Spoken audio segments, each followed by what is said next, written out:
Farmer ACP Delhi police हमें हमारे साथ इस वक्त ज्वाइन कर चुके हैं। वेद प्रकाश जी, आपने जिस तरह के वीडियोस देखे हैं, जिस तरह के दृश्य आए हैं, आपकी बात भी कई जगह हुई होगी, ये धमाका किस तरह का है और आपके पास क्या अपडेट सर मौजूद हैं और किस तरह की घटना है ये? वेद भूषण जी। देखिए ब्रजेश जी, मैं जहां पर ये ब्लास्ट हुआ है उसकी कुछ दूरी पर ही मेरा घर है, जहां से मैं आपके साथ डिबेट में जुड़ा हुआ हूं। ये ऐसा सेंसिटिव एरिया है।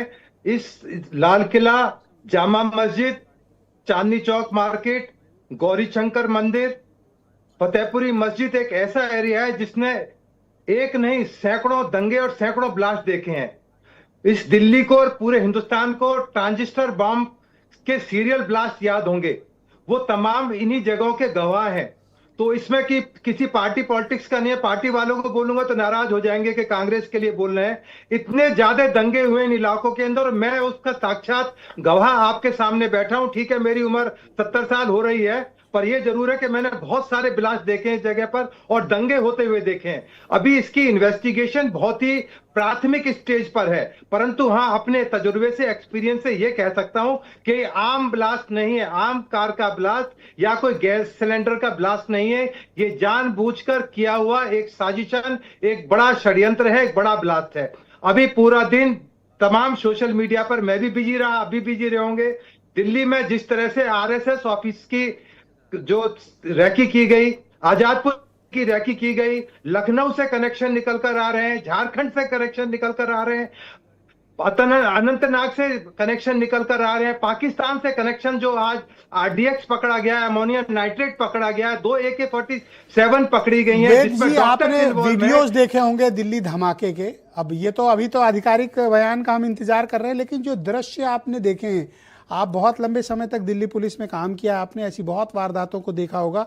जो वीडियोस आपने देखे हैं, 7-8 वीडियो जो वायरल हो रहे हैं, इनको अगर सीक्वेंस वाइज एनालाइज करें तो आप इस घटना को किस तरह की मानते हैं? कितनी इंटेंसिटी का ब्लास्ट था? दूसरा, मुझे डाउट है इस बात का, मुझे ऐसा लगता है ये एक सुसाइडल अटैक था, एक आत्मघाती हमला था ये।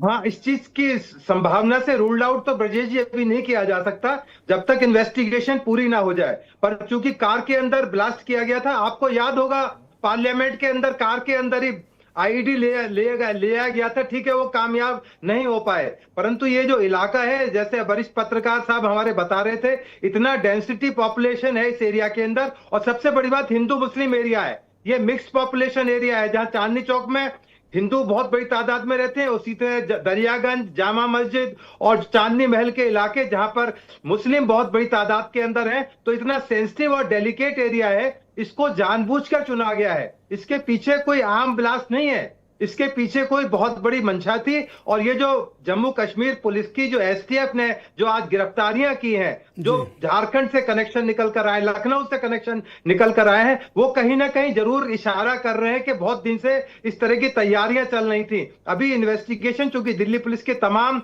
सीनियर अच्छा, वीडियोस आपने देखे हैं सीक्वेंस, एक बात बताइए कि जब कोई धमाका होता है, धमाके के फौरन बाद इतना मैसिव फायर आप देख रहे हैं, तकरीबन 10 से 12 गाड़ियां जल रही हैं, तो ये कोई सामान्य ब्लास्ट नहीं माना जा रहा कि एक गाड़ी थी और उड़ गई और कुछ लोग उसमें बैठे थे वो मारे गए। बिल्कुल, इसने एक पर्टिकुलर इलाके को अपनी चपेट में लिया है।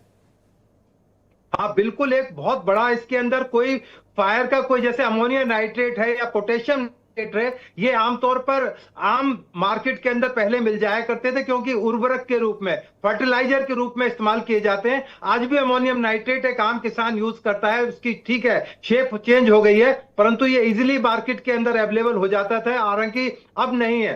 परंतु कहीं ना कहीं जो फायर का जो हुआ है, ब्लास्ट के बाद जो फायर हुआ है, वो कोई ना कोई ऐसा, वो तो तमाम जो एफएसएल की रिपोर्ट्स आएंगी, उसमें केमिकल्स के एग्जामिनेशन होंगे, उसके बाद एसर्टेन हो पाएगा, फिक्स हो पाएगा कि जो आग लगी है इसके पीछे क्या कारण है। परंतु ब्लास्ट जरूर हुआ है। ब्लास्ट देखिए, एक चीज तो है, अगर आरडीएक्स का ब्लास्ट होता है ना, तो वो एक इंटेंसिटी के साथ होता है और अपने आसपास के पूरे इलाके को उड़ाता है, जितने भी उसकी मैग्नीट्यूड होता है, जितने भी पोटेंशियल।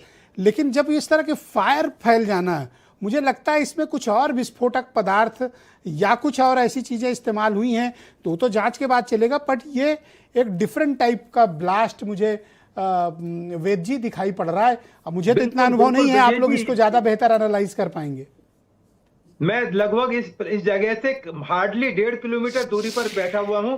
इतना जोर से ब्लास्ट था कि पूरी समझ लीजिए कि खिड़कियां एक तरह से हिल गई थी, तमाम घर ऐसा लग अच्छा, रहा ये था धमाका आपने भी सुना? भूकंप आ गया है। ये धमाका आपने सुना? हाँ बिल्कुल, मैं चश्मदीद गवाह हूँ इस चीज का।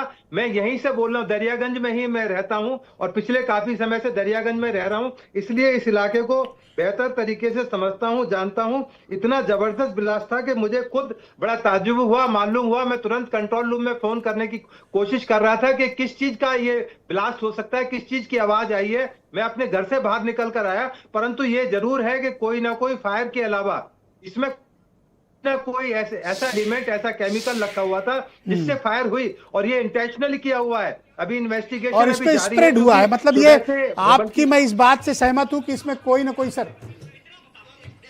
हाँ, ओके। दिल्ली पुलिस अभी कुछ भी कहना जल्दबाजी है। दिल्ली पुलिस का कहना है कि अभी कुछ भी कहना जल्दबाजी है, लेकिन इतनी बड़ी वारदात के बाद दिल्ली पुलिस को इतना खामोश भी नहीं रहना चाहिए, क्योंकि ये किसी जिले का या शहर का मामला नहीं है, देश की